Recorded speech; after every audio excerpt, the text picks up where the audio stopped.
Hi, we're speaking with Ryan. Thanks very much for being with us.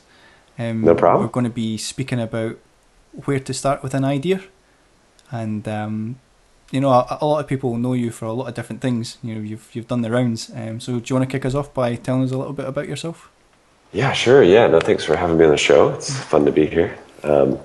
So I'm 35 and born and raised in Colorado, which is a state in the middle of America. And in 2000, I moved over to the UK. Basically, wanted a bit of an adventure, and ended up marrying a British woman, and I stayed for 12 years. So that was surprising, but good. And while I was in the UK, I started my first company in 2004, and I've done three companies, and I'm working on my fourth right now, one that I'm most passionate about, and yeah, I hope we can do it forever because I love it so much. But and the first company was a simple web app. So I was a developer, and I wrote that in PHP, and it was a tool for sending files to clients in web design companies. And then my second company was an events company, and we did conferences and shows for web designers and web developers, and that was really fun. I got to travel a lot doing that business, and I did that with my wife for the first couple of years before we had kids, and then we had our first bambino, and at that point she became a full-time mom, and then during that time I launched my third business, basically, which was called Drop Send, and that was kind of a reincarnation of the first business because the first business failed, and I we relaunched it as a freemium business, and so it was free to try, and then you could upgrade and pay, and it was for sending large I files, didn't know and you'd done drop send before drop send. yeah, Um, yeah, there's this primitive version of it that failed, and DropSend grew pretty well. It did kind of modest revenue. In the end, it was doing about $500,000 a year in revenue. But the cool thing was it was totally automatic. Like I didn't need anybody to work on it because it was a simple tool. But I didn't feel passionate about it at all because it didn't feel like I was fulfilling a greater need for the world, something that mattered. So we decided to sell that business, and I just ended up selling it to a private investor who happened to live in Florida. It's kind of random, and then the idea for Treehouse just kind of hit us in 2010. We just felt we wanted a better way to teach people, and a way that was scalable, and we really were just thinking about web design and web development, but so we thought, well, let's use video, and then we could charge people monthly to learn from the video, and that was the first version of Treehouse, and we used funds from my events business to launch it, and then it took off so fast that we decided to sell the events company and focus purely on that. But also at that time, I think it really hit me about how much of a world-changing business it could be. The idea of giving people a set of skills that they can then change their life with, and then they can also build things to change the world. So you're kind of, giving people tools, and that was I'm absolutely super excited about that idea, and it's and it's going very grown well. really, really quickly. Yeah, it's growing Yeah. really fast. So we're So growing by over 100% a year now. So it's exciting. That's great growth. Well, before we get into Treehouse, because we'll talk a little bit about that, I wanted to speak a little bit about DropSend and Amigo and where those the ideas for those products came. Now, you already answered that really because you had started DropSend before DropSend. But where did the idea for DropSend come? Um, it came out of really a need that I had. So I was working in a web design company, and I was a developer there, and we just couldn't send large files to people. That sounds probably crazy to people now that you couldn't do that, but this was in 2003, and people were using ISDN lines, which were, I think they're like zero point 0.1 of a meg or something, and those were pretty big back then. But you couldn't email files that were bigger than 2 megs. And so it just came out of a problem that I saw. Scratching your own itch. Yeah, and then I built the tool and went from there. That's good. That's great. Amigo, tell us a little bit about that. Yeah, so Amigo was. I've actually forgot about Amigo because I've done my research. It was such a short, painful experience. But basically, it was the idea came from looking at Google and pay-per-click ads, and then looking at newsletters, and we thought, surely you could, create a marketplace where people, place pay-per-click ads in people's newsletters in email, and I think it's a good idea, but it was just kind of before its time, and we tried to build it. We built it, and that was very exciting. Actually, we blogged about it, the building of it, and that created a lot of PR, which was exciting. But then when we launched it, I think the reason why it failed is because I didn't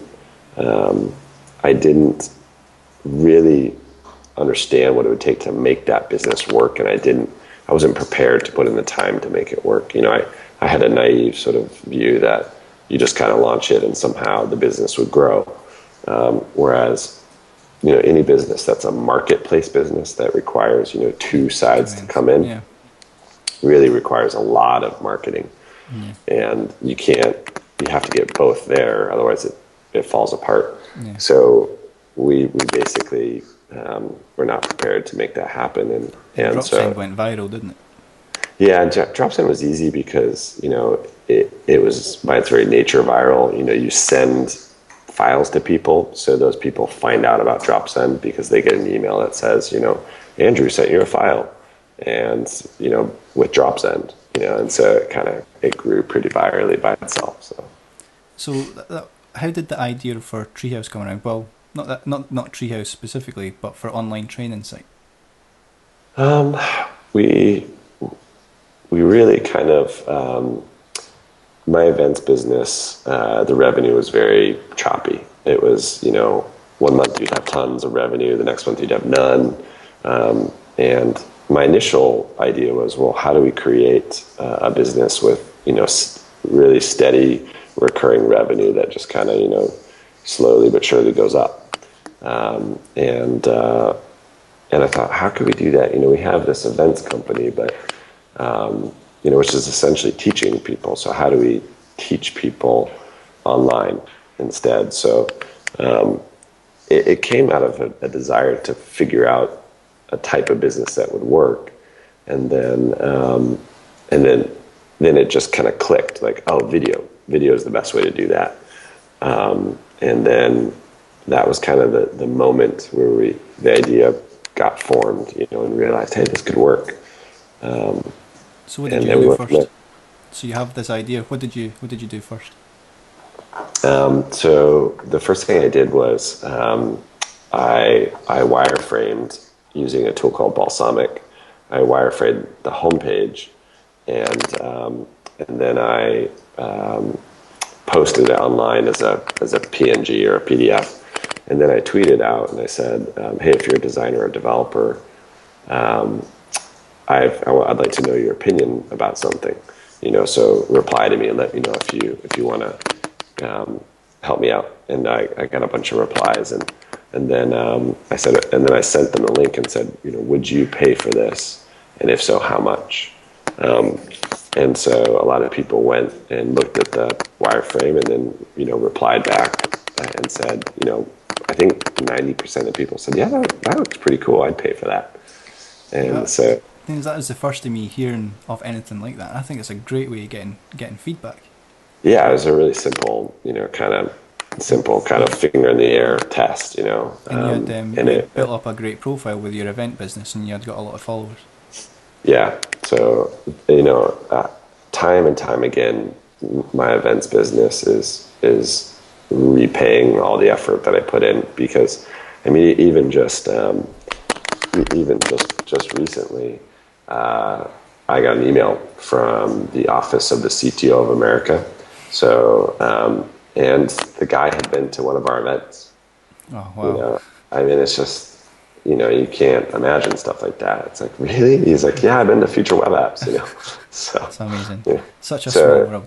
it is. I mean, and it goes to prove that there's a lot of value in doing an event for your niche, and I wrote a blog post about that a long time ago, about how, a really powerful way to establish your credibility in a marketplace is to do an event. And, you won't make much money off it, but it'll be a powerful way to give you authority and connect you to the right people. And I mean, that is that's been a huge reason for any success that I've had. So you put yourself at the center of the community, build Yeah. yourself a community around yourself. Yeah. And it wasn't like a Machiavellian plan I had either. It just, It just happened. it just did it. And I was like, oh, that really worked. So, What I find interesting is when I have an idea, I'll speak to my wife and I'll speak to my parents, and I don't even need to speak to them. I know what they're going to say. They're going to say, yeah, that's a great idea. So what I've started doing is I've started saying, I have an idea. What's wrong with it? interesting. So That's a good idea. Straight away, it's disarming them, saying it's okay to say that there's something wrong. Can you tell me there's something wrong? I could fix it. That's a good idea. So I that's like what that. I've started doing. So with your Twitter followers, were you ever worried about them saying, yeah, Ryan, this is great, I will pay for it? Because there's a difference between somebody saying they would pay for something and paying for something. Were you ever Yeah. worried that they were maybe just saying, oh, this guy, he's up here, he's at the centre of the community, I really don't want to, say I won't pay for it. I should have been worried about that, but I wasn't. I think if I would have thought more objectively about it, I probably would have realized, that was a bad idea, but I guess it worked out. Definitely. Did you do anything else to test the validity of the idea? Not really. I mean, we built it, as MVP as we could. We basically hired, two people, Nick and Jim, on a contract, so they weren't even full-time employees.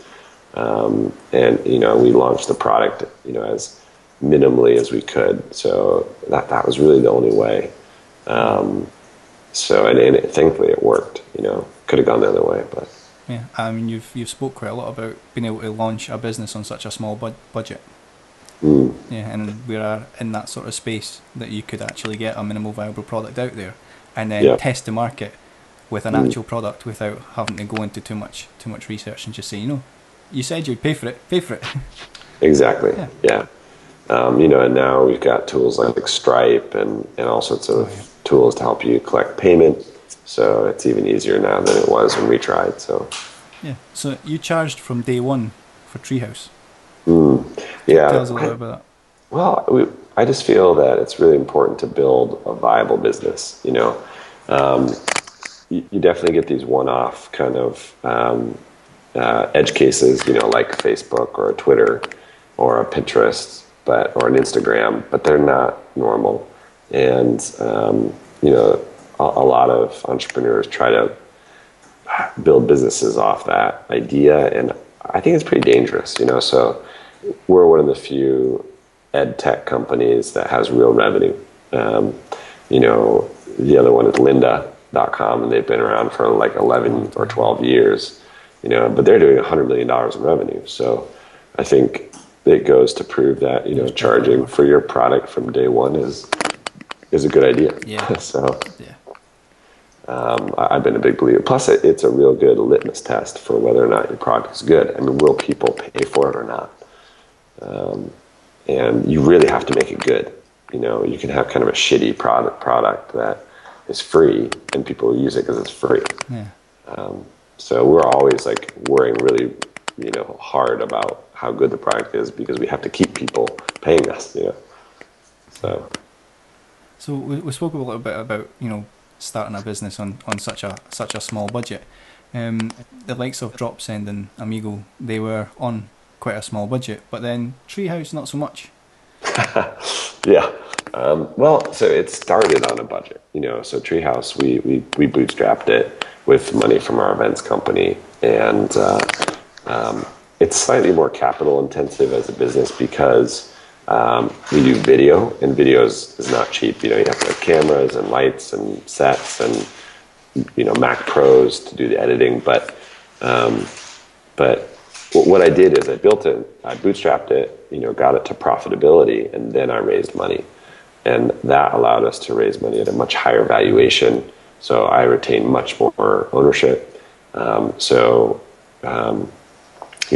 raised $5 million to date. And, I still own a very large chunk of the company because we bootstrapped it from the beginning.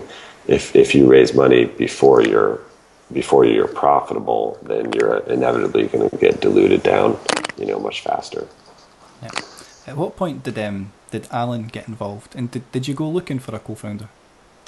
Alan joined very early. I think he was, roughly employee 4 or 5, and I started the company by myself, but I think after a while it became clear I needed, a partner to run it with. And I think Alan's very talented, and we work well together, and, we fight a lot, which is good. It's important to have someone that disagrees with you and pushes you. So I think that's a good thing. So how much involvement do you have in like the course materials and things like this? Well, anyway. we've transitioned now into a larger company. I mean, we're still small. We have 53 employees, and apparently a small business is anything under 500. So still a small business. It is, wow, it seems huge to me, but we're definitely to the point now where I actually don't do anything day to day that directly affects the product. Everybody is in charge of various parts, so I'm actually not involved hardly at all. I use our product, I learn with it, I have ideas, but thankfully I've got a great team beneath me that's doing a very good job making those decisions. So you mentioned lynda.com. I'm not sure if they do badges, but Treehouse is quite big on doing badges and gamification. Could you tell us a little bit about that? Yeah, so we wanted to add some basic gamification to keep people engaged and also to reward people for learning. We're essentially trying to replace the university model where you get a degree, and instead, we're trying to replace it with badging and online certification. So, we built it's a custom app that we built in Ruby and Ruby on Rails, and people really enjoy getting badges. We see a lot of people unlocking badges, and that sometimes there can be too much gamification. I think that we've walked a good line on that. Yeah. At least I hope so. So tell us a little bit about learning adventures as well. Oh yeah, so learning adventures I'm really excited about. Our whole product is moving towards focusing on learning adventures, and really what they are is a curriculum that will make you into something. So if you want to become a web developer or become a web designer or make something, I want to make an iPhone app, or I want to make an Android app. We have a learning adventure for each of those things, and it's a really nice guided curriculum. So you join it, and then we tell you what to learn and in what order, and people are really enjoying that. We're just about to release an exciting new feature which will allow anyone to create their own learning adventures. So you'll be able to go into our content, and you could create one for Hatched. For instance, it could be called Hatched. Getting started with web design learning adventure, and you go in and you just kind of drag content onto a playlist, and then people will, and then you can tweet about it, and then people join it, and then you go through it together. So that's really interesting. I noticed that you just tweeted about a learning adventure, maybe something similar for For Media Media Temple. Temple, Yeah. yes.